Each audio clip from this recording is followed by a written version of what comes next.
Let's start. Oh my Beautiful. goodness. What's happening? First metaverse? First what we metaverse called it? collab. I don't know, what do we call it? Multiverse. Multiverse, yes. Indigo multiverse Indigo multiverse collaboration. Oh my Yes. goodness. Yes, we're the first We did it. ones. Yeah, we We're the did it. best. Okay, yeah. So I guess thanks so much for joining me for Thanks the for very, having very me. first Indigo Mhm. collab. I'm glad I beat you in Wish. I know Nice. it's coming Whoa. soon. Shout out. We lost. Shout out, Do shout we out. get like a bonus? Can we From ask who? like just kidding, sorry. Yeah, but I'm so glad to have you here on our show.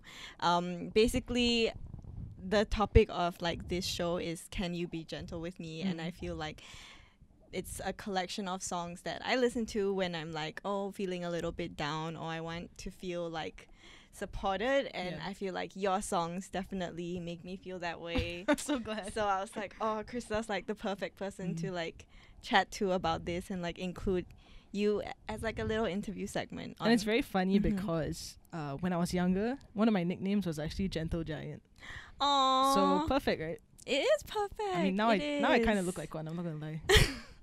But I love elephants. Yeah. Gentle Giant. Gentle yes. giant. So yes, I Cute, can be cute, gentle cute. with you. Like we should put a picture of like young Krysta, gentle giant. Okay, I thought you were gonna say like superimpose my face onto an elephant, which No. I'm sure Z can do. Honestly, 100%.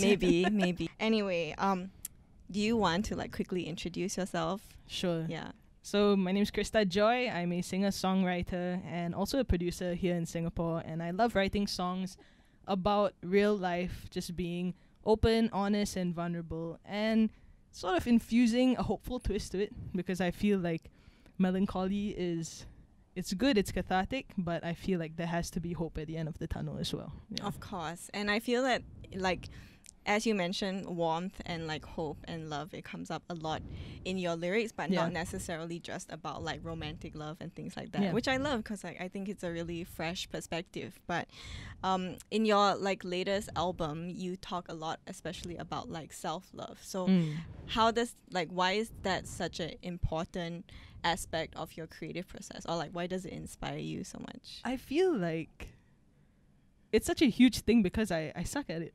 You know what I mean? Same. Yeah, I feel like practicing what you preach is one thing, but I also do believe in sort of speaking things into existence, and I feel like declaring things is also a very powerful way to actually get those things going. So self-love to me is something that I feel like I struggle with a lot, but I am constantly growing and developing in the area. And so my latest album and that's one of the major themes. And I feel like self-love is something that, it can go both ways. It's a spectrum, right? There's one end that is taking care of yourself, putting yourself first, prioritizing yourself so you don't burn out, you don't struggle with things that you don't need to. Then there's the other end where it's like you make yourself like the most important thing, and you fly all the way to the other end, and then you become very self-absorbed, and then you start to become very entitled. And yeah, so it's about exploring that spectrum and comparing that to the experiences that I go through, and what does it mean to love myself without only loving myself. Yes, I Yes, think yeah. that's very deep and Yeah. also very true, because I think sometimes self-love can be misconstrued as like being overindulgent with yourself, but that's not what it's about. And I guess for me, it's like, like when you're on a plane, they're like put seatbelt on for yourself before like you take care of others. And really for me, that's what it's about, because self-love is important, because when you take care of yourself, that's when you have the ability to like really contribute to society for around sure. you and take care of other people. So Yeah. that's awesome. For this like album, Mm. do you have any specific songs that you would like to share like your story with me about? I mean, yeah, so this Embrace the Progress is very personal. Yeah. And I was honestly really afraid to put it out because I felt naked. I really did feel naked putting it out there, and I was afraid people would judge how I felt and everything. And I think some of the songs on there, I'm a huge fan of all the songs. So am I. self-love. Yeah. So I think maybe one song that I can share about is I think Hold Me. Yeah, I love Hold Me, and I think it's very, I mean, a lot of people feel like that was something that they can relate to. Yeah. And that song it's about self-love, but in a way that you actually acknowledge and appreciate the people who help you to love yourself as well. Yeah, so I felt like that was a different perspective, and what inspired that was basically someone in my life who I felt is there for me through all my downs and even at my worst. And yeah, it was just sort of like an ode to people like that in your life, and being open and vulnerable enough to let them love you. Yeah, sometimes self-love looks like letting people love you. Yeah. Oh, that's so nice. Is this the song with the donut sentence? Yes. Do you want to hear about the donut? Yes, I do. I'm like, every time I listen to it, and then like, why is that? there's these like strange but like cute metaphors in there that make it seem like not so heavy. So one of them was the one about the donuts, and then the other word that stuck out to me when you were talking about being salty, and I'm like, that's a weird word to use in a song about self-love. But let's hear about the donuts. The donut. Okay, so I went on a keto diet. Okay, a couple of years ago. So I cut out sugar. And one way to cope with cutting out sugar almost entirely was that I would watch these videos, right, of YouTubers who would binge and have like 10,000 calories a day sort of a thing. And one of these YouTubers, she used to eat like donuts. That was like her signature thing. She'd eat like a whole box of donuts. All right, so I would watch this and I would crave a donut. And I had a craving list.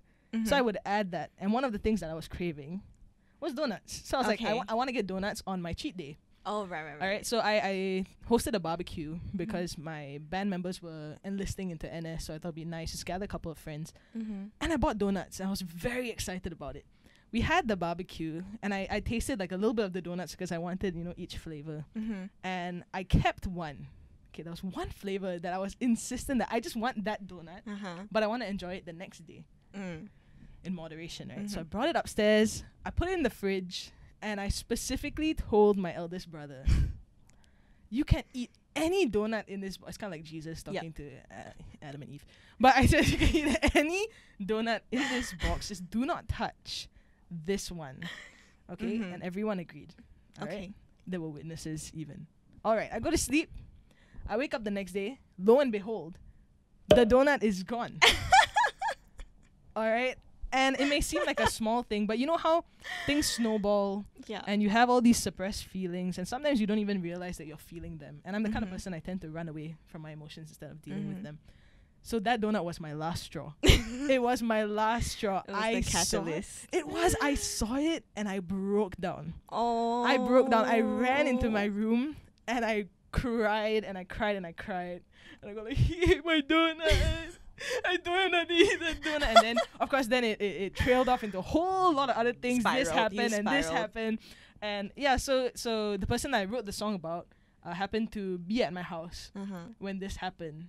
All right. So she witnessed the whole spectacle. And even though I was crying over what seemed like a donut, just a donut, it was so much deeper than that. And she knew that, and she was very patient with me, because I feel like it's very easy to just be like, bro, it's just a donut, you know? Calm down. What are you doing? There's so many other donuts in the world. Yeah, but that was the donut part. So it's really like, it's actually real life. I thought it's real life. No, it wasn't a metaphor. No, it wasn't. I thought it was like, or maybe like you were taking different bits from different times and then like piecing it together into a narrative. No. But it turns out it's all interconnected. Oh my gosh. I love it. And the salty was like, you know how they say, if you're a salty person, you're bitter, you can't feel happy for other people. And I feel like that was something that I've always struggled. I feel like I still do struggle with it to a certain degree, but I struggle with it a lot when I would compare myself to other musicians in particular. So, when somebody's successful, I'll be like, actually, they're not even that good. Like, I'm a music student. I know. And I put in so much more work. Why did they get this gig? And why? Yeah. So that was just me being honest with like. But I do feel that you like. I know it's scary to be honest in your music, but when you're really honest and really vulnerable, I think it takes you to a place where it's like even the people listening, they can't criticize because they know that it's really coming from like such an authentic place. And I think especially those very specific sections, like I think it makes it even more real. And I really like that about that song. Yeah. I realized that if they criticize it, it's probably because they're like that as well. Yeah. And they're just projecting. So yeah, I get like that. because Yeah. they feel like uncomfortable that you Let's just be, pointed yeah. it out. Yeah. Yeah, exactly. I actually have a similar story to a donuts, but I don't know if it was linked to like a downward spiral. Okay. Yeah, so my friend brought me back. I love avocados, by the way. Nice. Okay. Yeah, she brought me back a giant avocado from Taiwan. Nice. It's like this big. Oh. Yeah, that is it's giant. like legit like the size of a mango or more.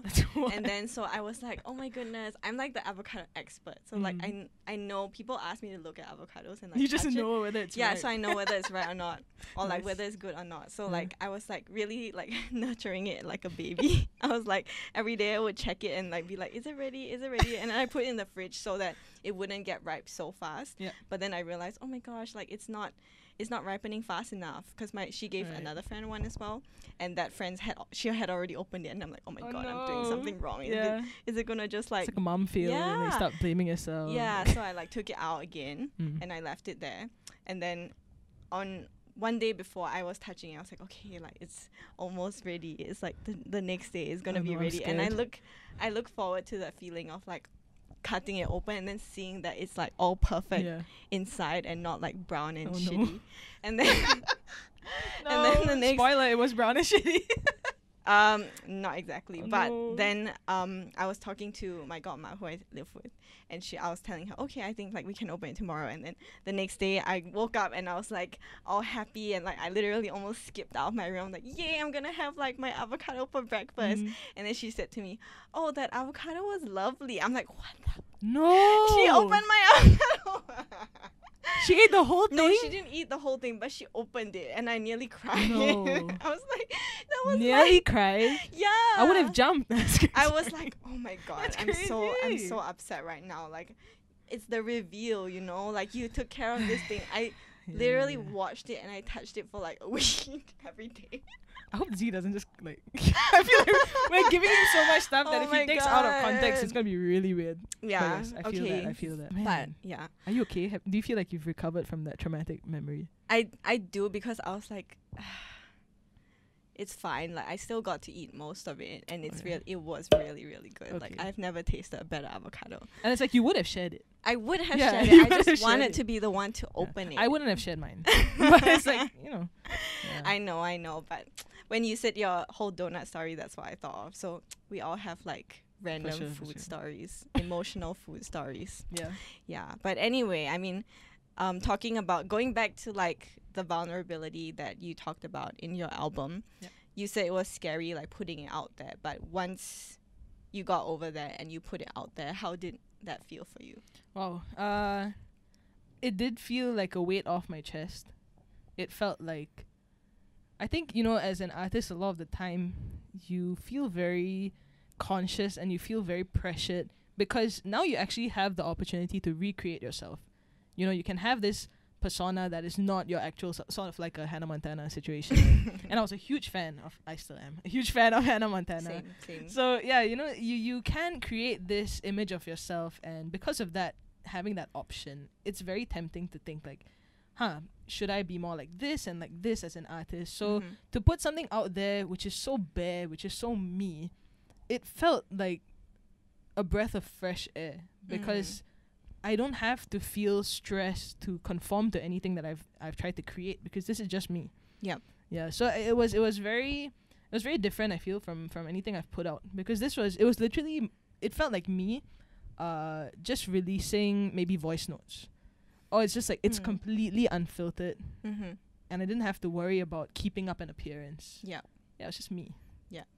And like, what was it that helped you to get to a place where you were like, okay, like I have to release this? Wow, what was it? You know, I mean, the whole process of writing and recording this album was constantly learning how to let go of any sort of feelings that were holding me back. So I feel like over the course of all that time, I was already being prepared to that point. And I think I finally reached the point where I was like, okay, I'm ready to go. And yeah, that was just that. I don't think I actually decided a date based on how ready I was. Yeah. Honestly, mine, I was just once I got the master. You know what I mean? Yeah. So I feel like it was the whole journey that prepared me. It wasn't like a particular one event, and I was like, okay, I'm ready. Let's go. I think like every step you take in itself takes a little bit of like effort and a little bit of like preparation. So that's why it's called embrace the progress, because you were like progressing and then at the end you embraced it. Now, I want to say something, but I don't know if this is very inappropriate. Which is like it was like I felt like I was like naked. Okay. So every step of the way was kind of like just me taking off like a piece of clothing. Okay. Metaphorically. That's not. But that makes sense, right? Yeah, it does. No, I just don't want to put that image in people's heads. But like that's kind of it. Right. Yeah. Oh, I see. Interesting. Cool. Sorry, is the image in your head? No, I'm just like get it out. Oh my gosh. Wait. The metaphor is like taking off one piece at a time and then getting to the end. Okay, yeah. It just made me think of strip poker. Which I'm like, that is not the right metaphor for this. Yes. Yeah, but okay, cool. Next question. I get where you're going with this. Yeah, but so obviously because this episode is called like, can you be gentle with me? So like, I wanted to ask you like, what are some ways that you are gentle with yourself? I know you're still on this journey and so am I, but yeah, what are some ways? Wow, I feel like I give myself a lot more space to feel. Yeah, I think I would be a lot more hard up on myself in the past. I think I mean I still am, but I feel like it's I'm more conscious now. I know when I'm beating myself up. I know when I'm running from reality. I know when a donut thing is going to happen again. You know what I mean? I know now. You know when that build up is happening. And previously it was a lot like I was so unaware because I just don't want to deal with it. Yeah. So I feel like I've become more forgiving with myself in certain ways, in certain areas. And I've come to a point that I have to be the message that I've been, sharing, which is to embrace my progress. And I think every time now that I go through something, right, I'll just be reminded like, hey, this is exactly what I wrote about. Why am I beating myself up? Why am I getting angry that I'm not in the place that I want to be at yet? And I wrote an entire album about the solution to this problem, which is just to embrace the fact that my journey is going to take some time. I'm going to fail. I'm going to mess up. I may even make the same mistake like 5 times. So I think that's how I'm more gentle with myself. I just give myself that space.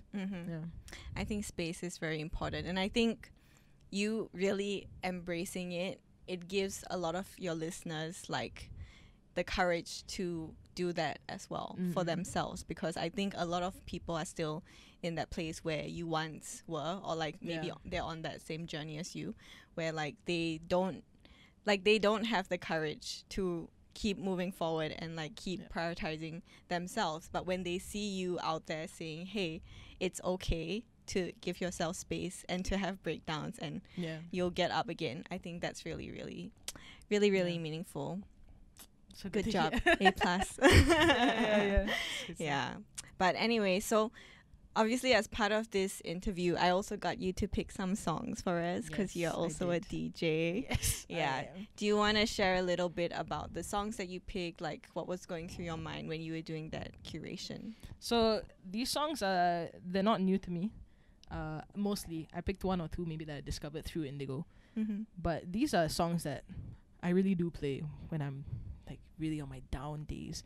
They're songs that bring me comfort, and they're songs that are very different than the songs that I would have picked maybe 5 years ago. Because I used to have this mentality where if you're sad and when you're down, you have to listen to happy music because it only makes sense, Like happy music is the solution to curing your sad feelings. But I feel like over the years I've learned that there's so much power in sad music. There's so much power in listening to something that makes you feel less alone. There's power in something that doesn't give you an answer. It just gives you a friend. Yeah. So a lot of this, like the music that I chose, right? Some of it is just really sad, But it makes me feel like what I'm feeling is not unknown. Yeah. It's not something completely new that nobody has experienced, that nobody's made it out of. And the artists that I chose are people that I know personally as well, some of them. And so I know what they're like, and I know that this is exactly what I was trying to do with my music, which is just be real and vulnerable.